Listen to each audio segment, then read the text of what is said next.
मराठा समाजाला आरक्षण देण्यासाठी हैदराबाद गॅझेटियर लागू करण्याचा शासन अध्यादेश काढल्यानंतर ओबीसी समाज आक्रमक झाला। पंढरपूरमध्ये ओबीसी समाजाची बैठक झाली। जर हा शासन अध्यादेश रद्द झाला नाही तर राज्यभरामध्ये तीव्र आंदोलन करण्यात येईल असा इशारा बैठकीत देण्यात आला। वर्धा शहरात मतदान चोरीच्या मुद्द्यावरून काँग्रेस पक्ष आक्रमक झाला। शहरामध्ये काँग्रेसतर्फे भव्य बाईक रॅलीचं आयोजन करण्यात आलेलं।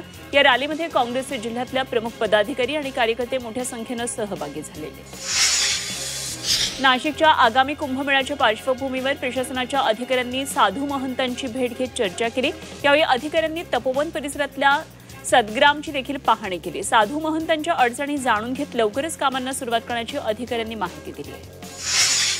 वर्ध्यात खासदार अमर काळे शेतकऱ्यांच्या बांधावर पोहोचले। त्यांनी नुकसानग्रस्त शेतीची पाहणी केली। त्यानंतर तहसीलदार आणि जिल्हाधिकारी यांच्याशी त्वरित फोनवरून संपर्क साधला आणि नुकसान भरपाई संदर्भात योग्य ती कार्यवाही लवकरात लवकर सुरू करण्याच्या स्पष्ट सूचना दिल्या। नाशिकमध्ये गोदावरी नदीपात्रात मृतदेह आढळल्यानं शहरात खळबळ उडाली आहे। 2 दिवसांपूर्वी चष्मा दुरुस्ती करण्यासाठी घराबाहेर पडलेल्या युवकाचा मृतदेह नदीपात्रामध्ये आढळला।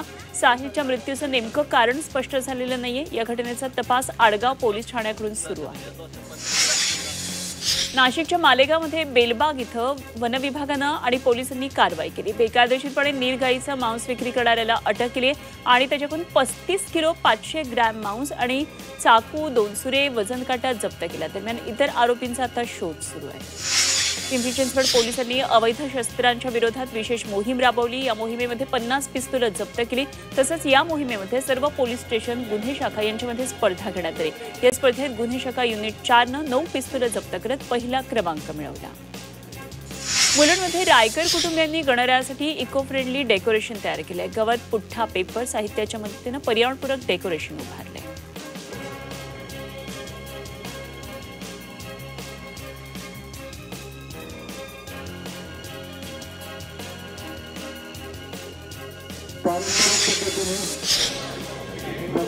माढा तालुक्यातल्या गणेश मंडळांनी विसर्जन मिरवणुकीमध्ये कर्णकर्कश डॉल्बीनं वाजवण्याची शपथ घेतली आहे। डॉल्बी लावल्यानं नागरिकांना, लहान मुलांना त्रास होतो, त्यामुळे या गणेश विसर्जन मिरवणुकीमध्ये डॉल्बी न लावण्याची शपथ गणपती मंडळांनी घेतली।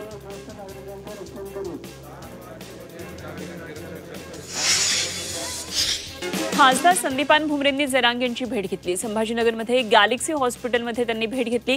मराठ्यांना हैदराबाद गॅझेटचा फायदा होईल असा विश्वासही भुमरेंनी यावेळी व्यक्त केला। वाशिमच्या मानोरमध्ये जलझुलनी आणि परिवर्तनीय एकादशी उत्सव मोठ्या उत्साहात साजरा करण्यात आला। राजस्थानी समाजाच्या वतीनं बालाजी मंदिरातून भगवान श्रीकृष्णाची भव्य शोभायात्रा काढण्यात आली। अरुणावती नदीकाठी भगवान श्रीकृष्णांचं जलपूजन सोहळा संपन्न झाला आणि जय कन्हैया लाल कीच्या घोषणांनी संपूर्ण शहर दुमदुमून गेलं। सांगलीच्या सिद्धेवाडीमध्ये जिल्हा परिषद शाळेतल्या मुख्याध्यापकाची बदली रद्द करण्याच्या मागणीसाठी विद्यार्थ्यांनी शाळा बंद आंदोलन केलं। शाळेचे मुख्याध्यापक विष्णू ओमासे यांची बदली झाली, मात्र त्यांच्या बदलीनंतर विद्यार्थ्यांसह पालक आक्रमक झाले। चंद्रपूरच्या महेंद्र सिडामनं राष्ट्रीय थाई बॉक्सिंग स्पर्धेत बाजी मारली। उत्तर प्रदेशमधल्या वाराणसी इथं आसापूरमध्ये राष्ट्रीय थाई बॉक्सिंग स्पर्धा पार पडली। या स्पर्धेत महेंद्रनं उत्कृष्ट कामगिरी करत सुवर्ण पदक पटकावलं। स्पर्धेत देशभरातून तब्बल 700 खेळाडूंनी सहभाग नोंदवला। नाशिक महानगरपालिका निवडणुकीसाठी प्रारूप प्रभाग रचनेसाठी 74 हरकती प्राप्त झाल्या। आज हरकती घेण्याची मुदत संपणार आहे। दरम्यान अखेरच्या दिवशी किती हरकती येणार याचं चित्र आज स्पष्ट होणार आहे। 3.5 वर्षाच्या कालावधीनंतर नाशिक महानगरपालिका निवडणुकीची रणधुमाळी उडणार आहे। जम्मू काश्मीरमध्ये मुसळधार पावसानं रुळांवर पाणी साचलं, त्यामुळे पुणे, जम्मू तावी झेलम एक्सप्रेस 2 सप्टेंबर ते 29 सप्टेंबर या काळात फक्त अंबाला कॅन्टोन्मेंट जंक्शनपर्यंतच धावणार आहे। त्यामुळे प्रवाशांना पुढच्या प्रवासासाठी इतर पर्यायांचा आधार घ्यावा लागणार आहे। राज्यात वाढत्या कैदी संख्येमुळे 4 नवीन कारागृह उभारली जाणार आहेत। यामध्ये पुणे, हिंगोली, भुसावळ आणि गोंदिया इथं कारागृह उभारण्यात येणार आहेत आणि यासाठी राज्य सरकारनं प्रशासकीय मान्यता दिली आहे। पोलीस, गृहनिर्माण आणि कल्याण महामंडळाकडून नकाशा आणि आराखडे तयार करण्याचं काम सुरू आहे। नाशिकच्या सातपूरमध्ये गोरक्षकांचा ट्रक पकडण्यात आला। या कारवाईत पोलिसांनी 19 गायींची सुटका केली। पोलिसांनी गोरक्षकांची नाशिककडून मालेगावला जाणारी ट्रक त्र्यंबक रोडवर अडवली। या ट्रक चालक फरार झाला। सातपूर पोलिसांनी ट्रक जप्त केला। पुण्याच्या पुरंदर विमानतळासाठी जमीन संपादनाच्या प्रक्रियेला गती मिळाली आहे। आठवडाभरामध्ये जवळपास 56% म्हणजे 1000 शेतकऱ्यांनी 1,500 एकर जमीन देण्यासंदर्भात संमती दर्शवली आहे। पारगाव, एकतपूर आणि खानवडी गावामधून सर्वाधिक प्रतिसाद मिळाल्याचं जिल्हा प्रशासनानं सांगितलं। तर 18 सप्टेंबरपर्यंत संमतीची मुदत आहे। तरुणाच्या हत्येनं बीड पुन्हा एकदा हादरलं। शहरातल्या स्वराज्यनगर भागात चाकून हल्ला करून एका 25 वर्षाच्या तरुणाचा खून करण्यात आला। मित्रांमध्ये किरकोळ वाद झाला। मित्रानंच मित्राची धारदार शस्त्रानं हत्या केली। या प्रकरणातील आरोपीला पाठलाग करून मोठ्या शिताफीनं अटक केली आहे। मुंबई विमानतळावर बुधवारी तब्बल 12 कोटी 26 लाखांचा गांजा जप्त केला। मलेशियाहून आलेल्या प्रवाशाकडून 12 किलो गांजा सीमाशुल्क विभागाच्या अधिकाऱ्यांनी हस्तगत केला।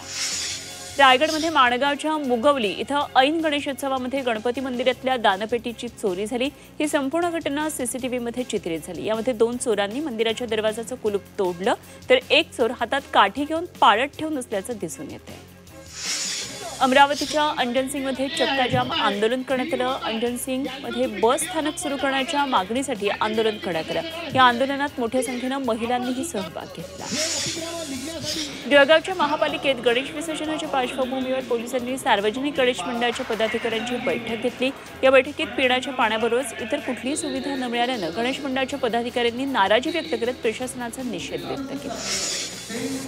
जळगाव जिल्ह्यातल्या हातनूर धरणाचे 16 दरवाजे पूर्णपणे उघडण्यात आले। धरणामधून तापी नदीमध्ये 95,033 क्युसेक पाण्याचा विसर्ग सुरू आहे आणि हातनूर धरणाच्या पाणलोट क्षेत्रात गेल्या 24 तासात 38 मिलीमीटर पावसाची नोंद करण्यात आली आहे। जळगाव जिल्ह्यासह मध्य प्रदेश आणि विदर्भात सुरू असलेल्या पावसामुळे धरणात पाण्याची आवक वाढली आहे। नाशिकला हवामान खात्याकडून आज आणि उद्या पावसाचा ऑरेंज अलर्ट दिला आहे। ग्रामीण भागामध्ये पावसानं जोर धरला, त्यामुळे गंगापूर धरणातून आता पाण्याचा विसर्ग वाढवलाय आणि शहरात दिवसभरात 6.3 मिलीमीटर इतक्या पावसाची नोंद झाली आहे। नांदेड शहरात एका बोरवेलमधून 2 दिवसांपासून आपोआप पाणी वाहू लागले। शहरामध्ये अतिवृष्टीमुळे जमिनीतली पाणी पातळी वाढली आहे, त्यामुळे बोरवेलला भरपूर पाणी येत आहे। 2 दिवसांपासून या बोरवेलमधून पाणी अविरत वाहत आहे। मराठवाड्यात गेल्या महिन्यामध्ये झालेल्या अतिवृष्टी मुसळधार पावसामुळे 12,46,000 हेक्टरवरच्या पिकांना फटका बसला। आतापर्यंत 5,62,000 हेक्टरवरच्या नुकसानीचे पंचनामे पूर्ण झाल्याची माहिती मिळते। गेल्या 3 महिन्यात नैसर्गिक आपत्तीमुळे 1,000 जनावरं दगावली आहेत।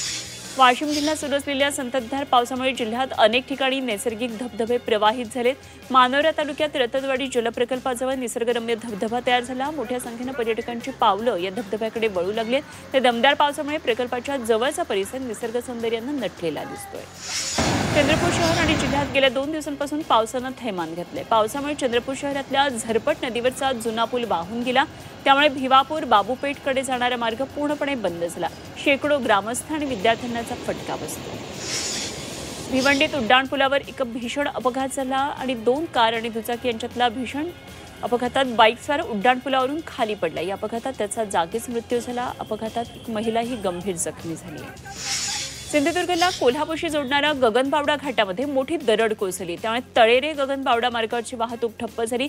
ही दरड हटवण्याचं काम युद्धपातळीवर सुरू आहे। संध्याकाळी 4 वाजेपर्यंत दरड हटवली जाईल असा अंदाज दिलेला, त्यामुळे या मार्गावरची वाहतूक फोंडा घाट मार्गे वळवण्यात आली आहे। भंडारा शहराजवळच्या गणेशपूर इथं ट्रकनं दुचाकीला जबर धडक दिली। या अपघातात दुचाकी चालकाचा ट्रकच्या खाली आल्यानं जागीच मृत्यू झाला। अपघाताचा थरार सीसीटीव्ही कॅमेऱ्यातही चित्रित झालाय। गणपती दर्शनासाठी आलेल्या दाम्पत्याचा अपघात झाल्यानं नातेवाईकांनी आक्रोश केला। संतापलेल्या नागरिकांनी ट्रक चालकाला चोप दिला। बीडमधून जाणाऱ्या धुळे सोलापूर राष्ट्रीय महामार्गावर काही दिवसांपूर्वी अपघात झालेला। या प्रकरणात बीड ग्रामीण पोलीस ठाण्यामध्ये कंटेनर चालकावर गुन्हा दाखल झालाय। या अपघाताचा सीसीटीव्ही आता समोर आलाय। भरधाव कंटेनरनं 6 तरुणांना पाठून धडक दिली आणि यामध्ये 4 तरुणांचा जागीच मृत्यू झालेला, तसंच दोघांचा उपचारादरम्यान मृत्यू झाला होता।